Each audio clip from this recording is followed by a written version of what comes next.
Maestros Perik Mishnah Aleph. Ha'ikr Solom Miteich Shaloi v'Notal Teich Shaloi Potter. It's also to plant produce that's tevel, and the Mishnah is going to discuss whether this Isser applies to partially grown plants.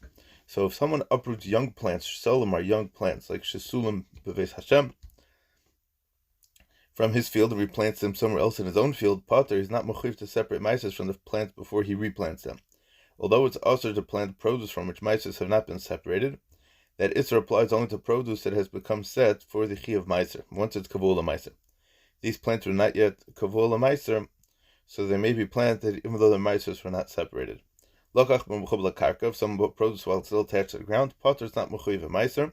The sale doesn't make it Mechuyev Meiser. Although usually the sale of produce is Kavel Meiser, it doesn't happen if it's sold while it's still attached to the ground. So this produce may be eaten achilas arai until the Chi of Meiser, until it becomes Kavula Meiser in some way.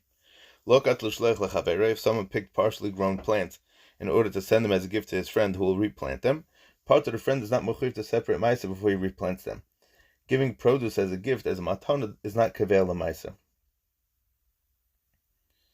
Although we mentioned earlier in Perek Daled Mishnah Beis, certain types of matanos are Kavela Meiser, it applies only to processed produce. Everyone agrees that young plants which are not yet processed, was not yet Nigmar Malachta, never become Kavula Meiser if they're sent as a matana. Thus, these plants remain not Kavula Meiser, just as a farmer would be allowed to replant them. As we learned earlier, so too the friend may replant them. Rabbi Elazar ben Azariah says, when partially grown plants are picked to be replanted, if similar plants, that is, plants that have been developed the same amount, are being sold in the market to be eaten, these plants that were picked to be replanted are mechuyev meiser, and they may not be planted until your mafresh meiser. This is because plants that are sold in the market are halachically considered to be processed, and thus going to be mechuyev meiser, even if they have not actually gone through any processing, even if it's not the gemar malach yet. If a person picks plants that are at the same stage as the ones in the market, he must treat his own plants as though they are processed, that they should not be confused with the plants being sold, which are going to be considered nigmar malachton. Mishnah Beis. Having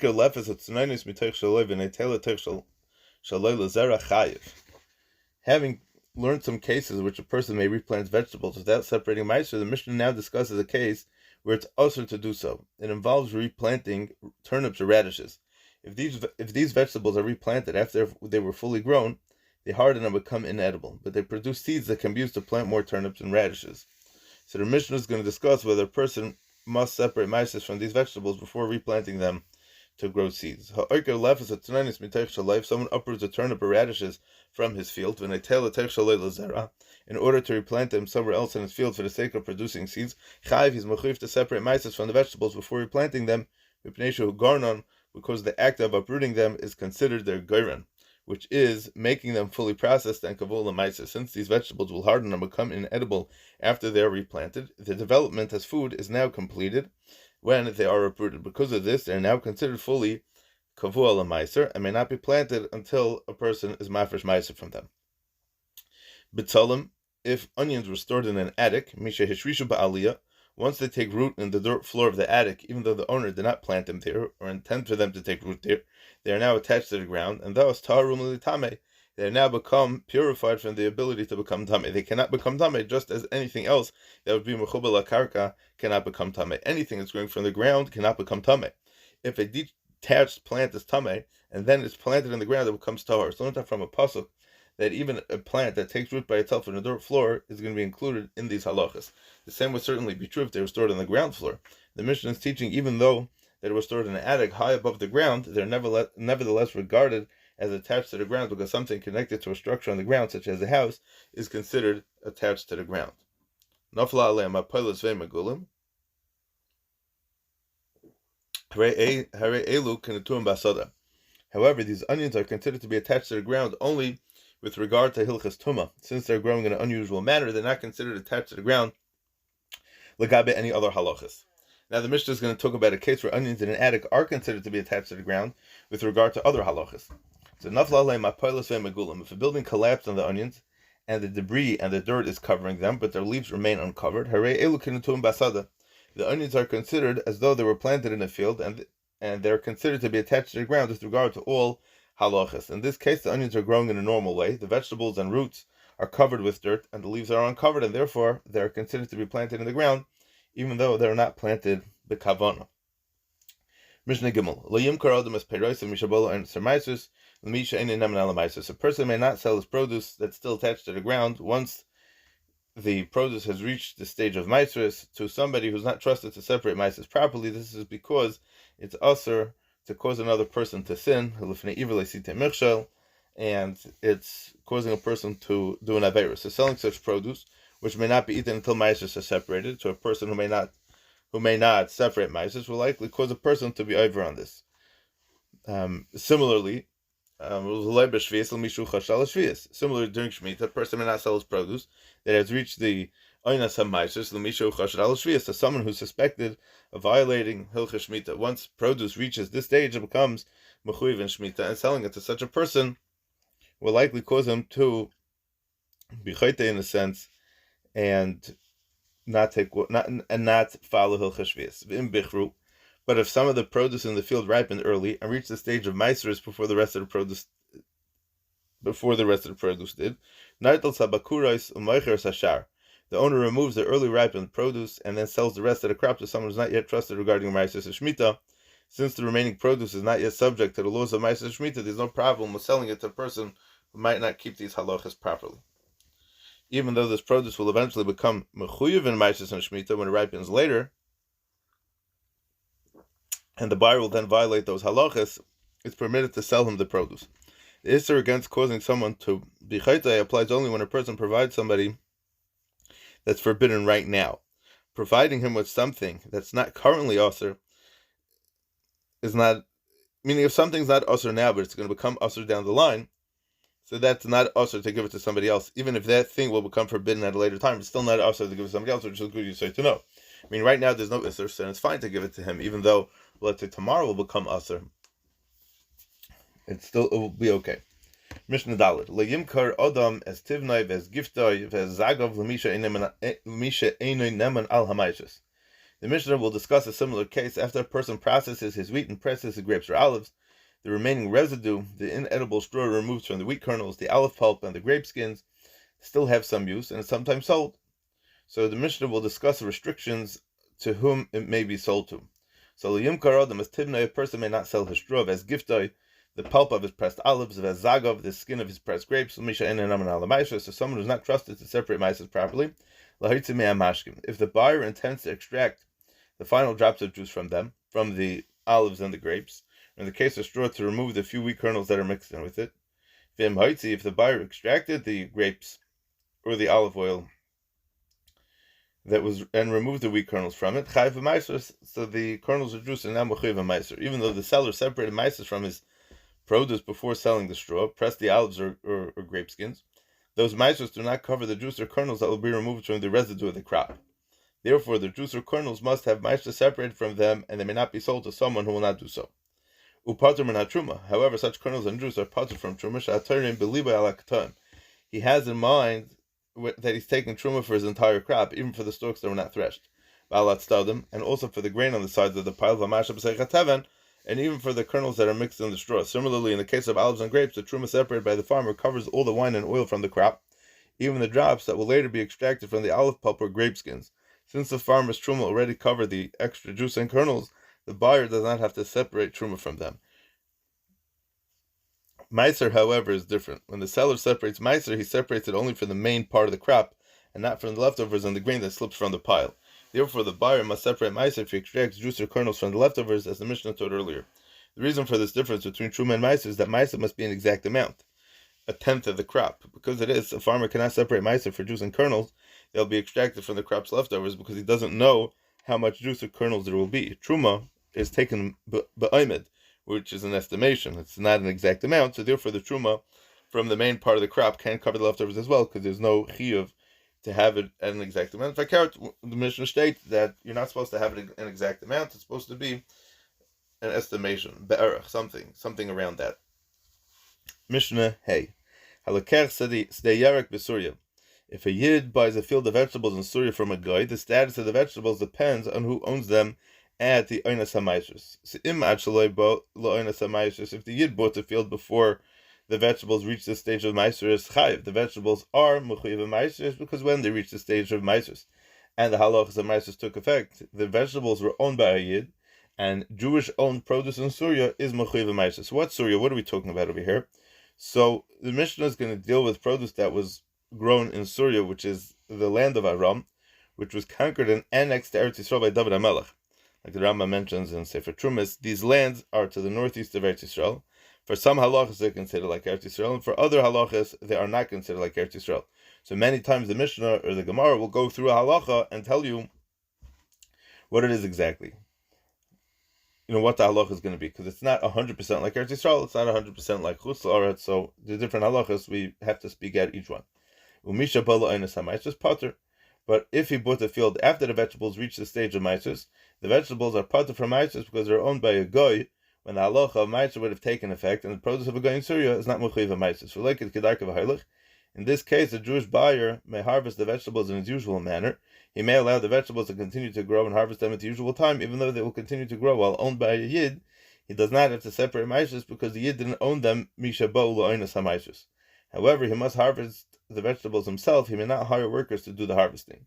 The Chachamim were concerned that people might confuse the Mishnah's halacha and assume that even produce that's bought before the oinas ha'maisros is pater from maisros. The Rabbanan therefore made a restriction over here, that even when the produce is taka pater, it was bought la'achar oinas ha'maisros, it may not be harvested by workers. This restriction will serve as a reminder that this patur applies only in certain cases, namely when the sale took place after the oinas ha'maisros. Rabbi Yehuda Omer Afiskar Pailam B'Yilkait. Rabbi Yehuda says it's not a problem. He even hire workers to harvest the vegetables. Rabbi Yehuda is not concerned that people confuse the halachas, and therefore he holds that there's no reason to be geyser against hiring workers to harvest the vegetables. Reb Shimon Gamliel says, what are we talking about? When were these things said? What case are the vegetables before the Oinas HaMaisros mechuyev and maisros? Bizman shekana karka, when the Yid bought the land along with the vegetables. Aval bizman shekana karka, but if he didn't buy the land, but merely just bought the peiros, imachle bala Oinas HaMaisros, if it was before the vegetables reached the Oinas HaMaisros, they're pater from maisros. According to Shimon and Gamliel, the very fact that the vegetables grew on a goy's property, on a goy's land, it paters them from maisros, even if the vegetables were owned by a Yid, b'shas Oinas HaMaisros. And produce in Surya is subject to maisros only if a Yid owns both the produce and the land it's on, when it was ba la'oinas ha'maisros. The Tanna Kama, however, holds that even if the Yid just bought the produce but not the land, the produce is going to be mechuyev and meiser. Rabbi Omer aflefi cheshbon. There's another machlekes over here. We're going to argue on the Tanna Kama. Tanna Kama holds that if the vegetables were owned by a goy, by the oinas ha'maisros, even the part that grows after the sale to the Yid is pater from maisros, but Rabbi disagrees. Rabbi Omer aflefi cheshbon. Even if a Yid bought vegetables after the oinas ha'maisros, he must separate maisros by proportion. That is, he must separate for whatever percentage of the vegetables grew after the sale, but not for the percentage that grew before the sale. For example, if at the time of the sale the vegetables had grown a third, he does not have to separate maisros for that third, but he must separate maisros for the remaining 2/3.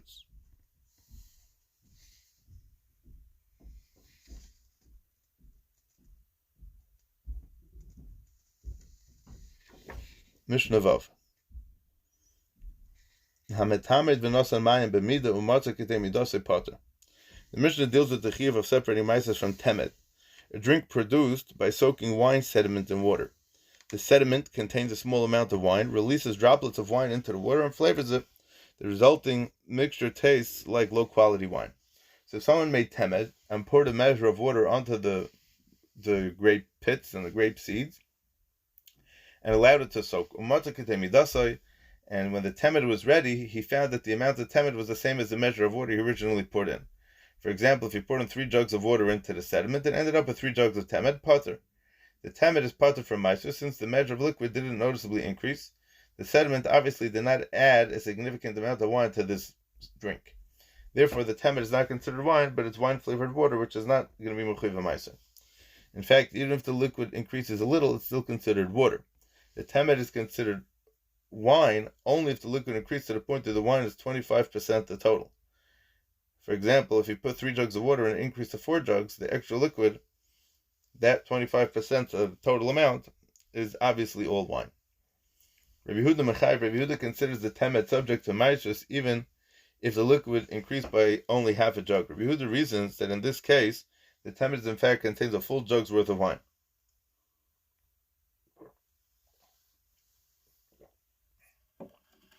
The reason the liquid did not increase by a full jug is because half a jug's worth of water was absorbed into the shmarim from the bottle of wine, on the bottom of the barrel. So the beverage that began with 3 jugs of water now contains 2.5 jugs worth of water and 1 jug's worth of wine. Since more than 25% of the mixture is wine, the beverage is going to be mechuyev in meiser. Matzah Yisrael Kedemi Dasai, if he found that the measure of temet was significantly more than the original measure of water, that is, the liquid increased to the point that the wine is 25% of the total, so that the maishos must now be separated, this can be done as follows. Maitzi love mimakamacher, he may separate maishos from a different place from other wine. Sometimes we allow that, sometimes we generally don't allow that. Just as a person always has the option of separating maishos from one barrel of wine from a different barrel of wine, so to be here he could do it by meiser. Lefi cheshbon. Maitzi love mimakamacher lefi cheshbon, according to the proportion of wine in the temet. He does not have to separate maishos for the entire volume of temet, but only for the part of it that's wine. For example, if the temet contains 1 jug's worth of wine, he must separate maishos for 1 jug's worth. The hemshech of the Mishnayos over here is because Rabbi said it was achle bola and it's a maishos potter. Rabbi argues and he said af lefi cheshbon. So over here also by the temet, it's a din of meiser that's also toloi in the cheshbon of how much grew or how much didn't grow after he poured the water in. Mishnah Zayin. If grain kernels were found in the holes of ants, and that spent the night next to the pile of grain that's mechuyev meiser, even if they're in a field that also contains other grain that's not yet mechuyev meiser, these kernels are mechuyev meiser. Sheyadua shemidava hagomer garirin kalalayla, because for sure that the ants were dragging kernels from the pile of fully processed grain the entire night. Since the pile was right next to the hole, we can be sure that they took the kernels from there and not from somewhere else. If we were unsure where these kernels came from, we would apply the din of Raiv, which teaches that an item of unknown origin comes from the place where most of the items are. In this case, that would mean that the kernels were from the larger amount of unprocessed grains scattered throughout the field. However, there's no safek about where these kernels came from. We can be sure that the ants did not ignore the grain that was closest to them in order to take grain that's farther away. Okay. Mishnah Ches. Shum balbechi ubatzol shel richba. Produce that grows ownerless in the wild is not mechuyev meiser, as we mentioned in Parak Aleph, Mishnah Aleph. The Mishnah lists a number of types of produce that are exempt from meiser for this reason. So shum balbechi, it's a certain type of garlic that grows in Lebanon. Bechi is shum charif. So the Rav says pshat that shum charif is a very sharp garlic. A person who eats it, it's so sharp, a person cries. Ve'enav zelga is the moist, and his eyes drip tears. Ve'linera shum hagodel bahar al-levanoi. It's a type of garlic that grows in the mountains of Lebanon. Shekain ba'arvi kern al-levan in Baalbek. So Baalbek is a town in Lebanon's Bekaa Valley. Whatever's going on there now, Hashem should protect all the Yidden over there, all the Yidden in Israel. Ubatzol shal richba. Onions from Richba is a certain type of onion that usually grows in a place called Richba. Ugrisin hakilkin, Kilishian split beans. These are square-shaped beans that are native to the province of Kilki. Va'adashim hamitrios, and Egyptian lentils. Reb Meir Omer af hakarkas. Karkas is a kind of cabbage. Reb Yossi Omer af hakitnim. Kitnim are a kind of lentil. P'turim and amaishus. These species are all potter from maisus. Since people do not usually plant these species, it can be assumed that they grew on their own in the wild and they're not mechuyev meiser. However, if a person knows for sure that a particular one of these plants was in fact grown by someone and the person obviously wanted, that plant is mechuyev in meiser. The Tanna Kama holds that these last two, karkas and kutnim, cannot be assumed to have grown in the wild. And these species may be purchased from anyone during Shemitah, even from someone who's chashad al hashvius. Even although we're not allowed to buy most produce from such a person out of a chashash that he was guarding them, which is against the dinim of Shemitah, these minim can be assumed to have grown ownerless in the wild and not guarded in the field. Zera luf ha'elyon, seed of wild luf. This is a type of onion that usually grows in the wild. The Mishnah doesn't mean that this particular onion grew in the wild, for if it did, the seeds would be hefker and be parted from Maisos even if it was edible. But over here we're talking about because it's not edible. Zera kreshim, leek seeds, zera betalim, onion seeds, zera lefes utsnainos, turnip and radish seeds, ushar zera negina she'ena necholim, and other garden seeds that are not eaten, peturim and Maisos, are all parted from Maisos because they are not edible. Seeds that are edible, though, such as the seeds of garlic and cress, are mechuyev and Maisos, as we mentioned. And these seeds may be purchased from anyone during Shemitah, even from someone who's not trusted to observe the Hilchos Shemitah, because inedible seeds are not mechuyev in Hilchos Shemitah to begin with. Although these seeds are not subject to Truma and Maisos, if they were designated as Truma, they must be treated as Truma. They are not actually Truma, but the Rabbanan were goyzer that they should be osir to a non-kayin. Now the Mishnah is going to discuss a case in which these seeds were designated as Truma and then planted. She'afal pi shavi and Truma, even if these inedible seeds were designated as Truma and then planted, if vegetables grew from them, even though the fathers of the vegetables, the seeds from which they grew, are Truma, hare elu yechelu, the vegetables are not Truma and may be eaten by a non-kayin. Although usually something that grows from Truma has a status of Truma, that's so only when the original Truma is edible. Since these seeds are not edible, the vegetables that grow from them do not have the status of Truma. The halacha that something that grows from Truma must be treated as Truma is only midrabanan. Since these seeds themselves are only Truma midrabanan anyways, the Chachamim did not apply to them the extra gzeira that what grows from them is also Truma. Ad kan, and Hadron Aloch, Masechta Maiseres, Shebili Nishmas, my uncle, Yisrael Meir, Ben Reb Nachum Avigdor, Hakayim, his yahrzeit is today. His neshama should have an aliyah.